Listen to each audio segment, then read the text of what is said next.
삼위일체 하나님 신앙 로마서 11장 32절에서 36절. 오순절은 성령 강림을 기리는 축일입니다. 성령의 강림으로 아버지의 계시가 아들을 통해서 성취되었습니다. 오순절이 지난 다음 주일인 오늘은 삼일체 하나님에 대한 신앙 고백을 기리는 축일입니다. 우리 기독교인들은 한 하나님을 믿습니다. 그러나 이 한 하나님은 아버지와 아들과 영이라는 세 위격으로 계신 분이십니다. 하나님은 아들 없이, 그리고 아들이 아버지와 하나 되게 하는 영 없이는 결코 아버지가 아니기 때문입니다. 이 아버지는 아들과 하나 되게 하는 영의 영원성 안에 계십니다. 그래서 교부 아타나시우스는 325년 니케아 종교회의에서 다음과 같이 주장했습니다. 아버지는 예수 그리스도에게서 계시된 아들 없이는 존재한 적이 없다. 따라서 아들은 아버지와 결코 분리될 수 없으며 또한 아들은 아버지와 본질적으로 하나입니다.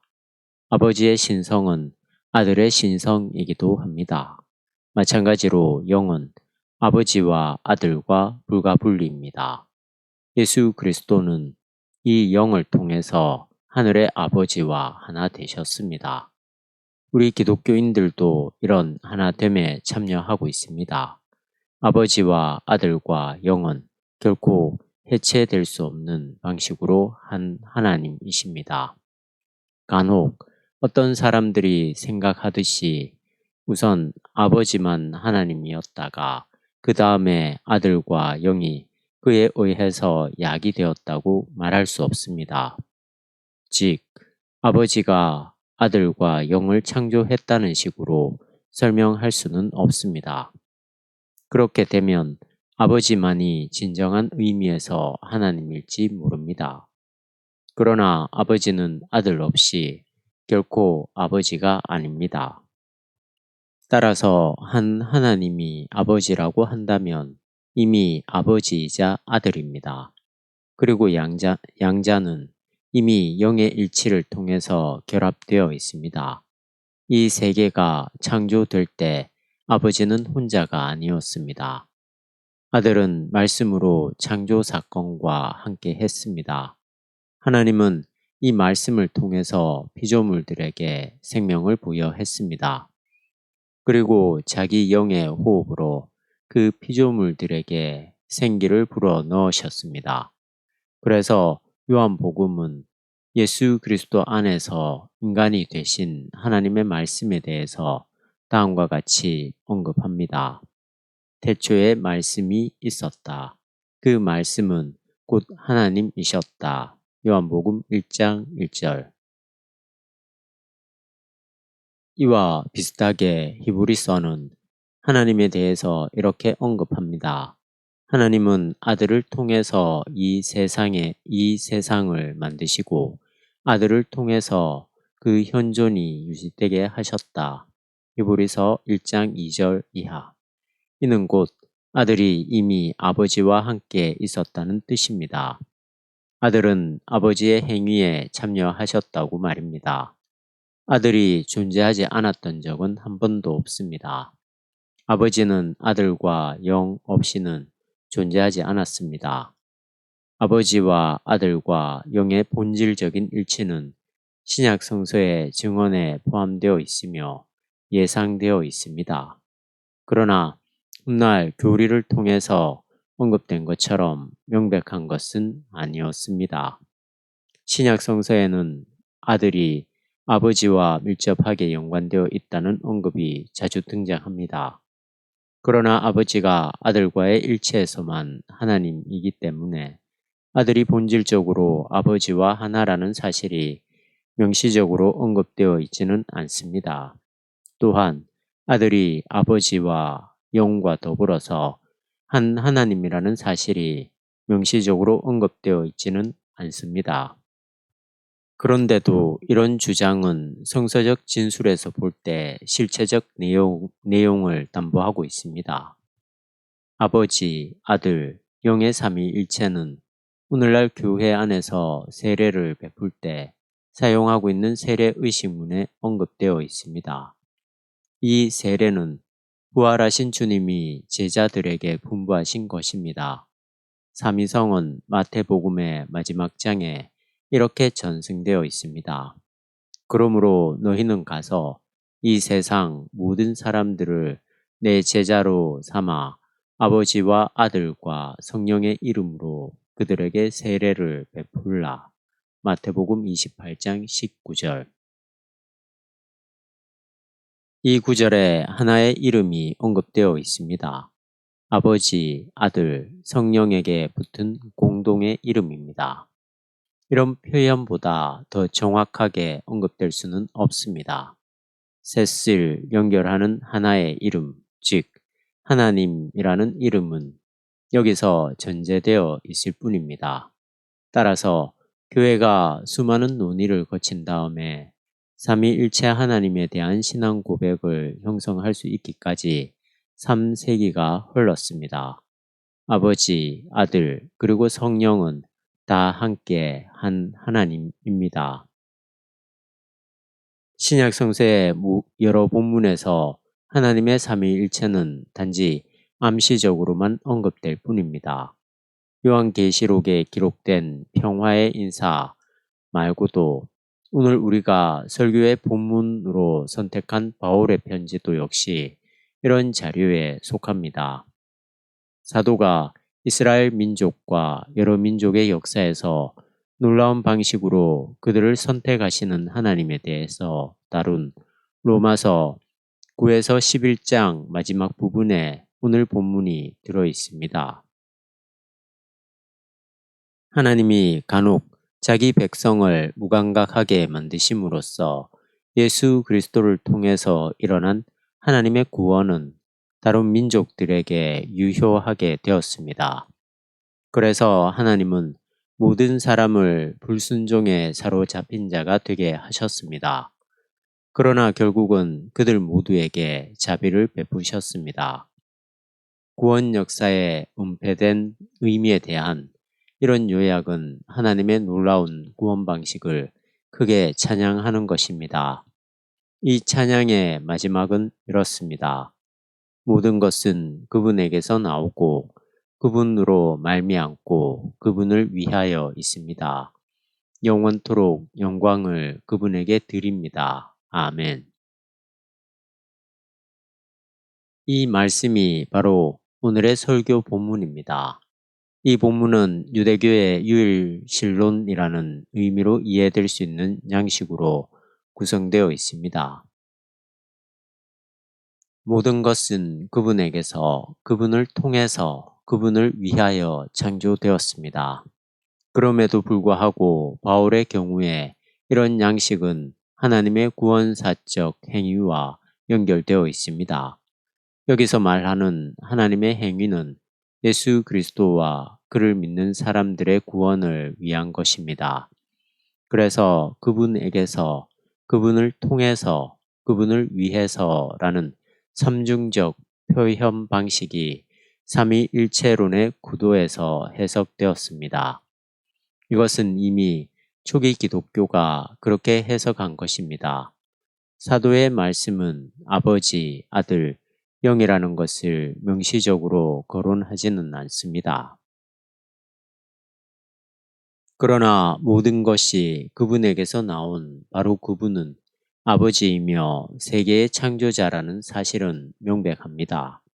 그러나 만물이 그분을 통해서 존재할 수 있는 바로 그분은 기독교적 복음이라는 의미에서 볼 때 창조적 하나님의 말씀입니다.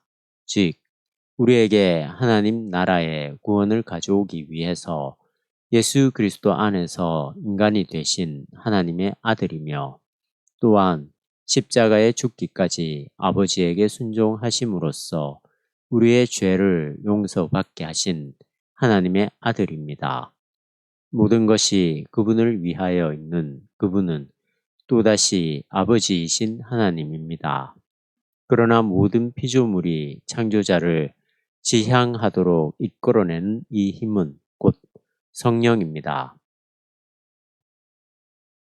이것은 곧 세계와 인류의 역사에서 일하시는 하나님의 활동입니다. 이 활동은 만물이 그분으로부터, 그분을 통해서, 그분을 위해서 있다고 언급하고 있는 그것입니다. 기독교인들의 하나님은 이슬람 교도들이 생각하듯이 이 세상의 피 안에서만이 아니라 창조물을 고유한 생명으로 끌어들이기 위해서 이 세상에서 활동하시고 이 세상 안에 늘 함께 하십니다. 이분은 개입하는 것 뿐이라는 괴테의 하나님이 결코 아닙니다. 괴테는 이렇게 말한 적이 있습니다.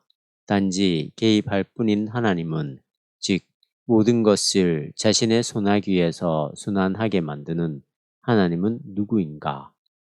이 하나님은 세상을 내면적으로 움직여 나가고 자연을 지키고 자연 안에서 자리를 잡음으로써 그분 안에서 살고 활동하며 존재하는 것들이 자신들의 힘과 영을 절대 상실하지 않도록 하신다. 이런 일이 그에게 어울린다. 괴테는 기독교 교리가 말하는 창조의 하나님은 바로 그런 하나님이라고 생각했습니다. 우주라는 체제가 움직일 수 있도록 최초의 충격을 가하는 방식으로 이 세계에 개입하신 하나님이라고 말입니다. 그런 다음에 이 우주 체제는 스스로 굴러가게 되어 있습니다. 괴테가 살던 18세기 사람들은 이 세상에 대한 하나님의 태도를 그렇게 생각했습니다. 더욱이 괴테가 살아계신 하나님이라고 경외한 하나님은 만물이 그 안에서 살고 활동하며 존재하는 바로 그 하나님이었습니다. 이런 표현은 사도행전에 보도된 것처럼 바울이 아테네에 머물러 있을 때 설교한 내용과 비슷하게 보입니다. 바울은 그 설교에서 하나님을 이렇게 표현했습니다. 우리는 그분 안에서 살고 활동하며 존재합니다. 행전 17장 28절. 괴테의 자연 경외도 역시 스피노자처럼 하나님을 자연 안에서 발견하든지 아니면 이 세계 밖에서 작동하는 첫 동인자로 간주하는 방식 중에서 하나를 선택하는 것이었습니다. 기독교인들의 삼위일체 하나님은 양자를 모두 포괄합니다. 하나님은 이 세상을 뛰어넘는 만물의 근원이기도 하며 또한 이 세상 안에서 현재 활동하는 분으로서 만물이 그를 통해서 또한 그를 향해서 가는 분이기도 합니다. 범신론이 말하듯 하나님이 단지 자연일 뿐이라면 우리는 우리의 우현존 너머에 있는 것을 공연히 열망하고 있는 것에 불과할지 모릅니다. 반면에 영원한 하나님이 단지 피한적인 분이기만 하다면 그는 우리의 잠정적인 생명을 그의 영원한 생명으로 가득 채워서 변화시킬 수 없을 것입니다. 삼위일체의 하나님은 우리의 세상에 피한적이지만 동시에 우리를 당신에게 끌어들이기 위해서 우리 생명의 중심에서 현재 활동하십니다. 이런 사건은 우리를 일치로 이끌어내기 위해서 세상에 오신 예수 그리스도를 통해서 일어납니다. 이 일치는 예수님이 영원으로부터 아버지와 하나를 이루신 것입니다. 예수님이 우리를 위해서 십자가에 달려 돌아가셨기 때문에 우리는 그야말로 고통과 죽음에서 또는 하나님으로부터 분리되지 않습니다. 예수 그리스도의 일치를 통해서 우리는 아들이 될 수 있는 영을 받았는데 이 영은 우리를 아버지에게로 불러주십니다. 사랑하는 아버지인 그 아빠에게 말입니다. 로마서 8장 15절. 바울은 바로 이 점에서 예수님이 가르쳐 주신 주 기도문을 생각합니다. 예수님이 가르치신 주 기도를 드리면 우리는 아들이 아버지와 영원히 하나가 되는 사건에 참여하게 됩니다. 바로 삼위일체 하나님의 내면적인 생명에 참여하게 됩니다. 따라서 그 어느 누구도 삼위일체론이 구체적인 기독교 신앙 생활과 아무런 관계가 없는 추상적 개념이라고 말할 수는 없습니다. 우리가 드리는 예수님의 기도, 주 기도는 삼일체 하나님에 대한 우리 신앙의 구체적인 성취입니다.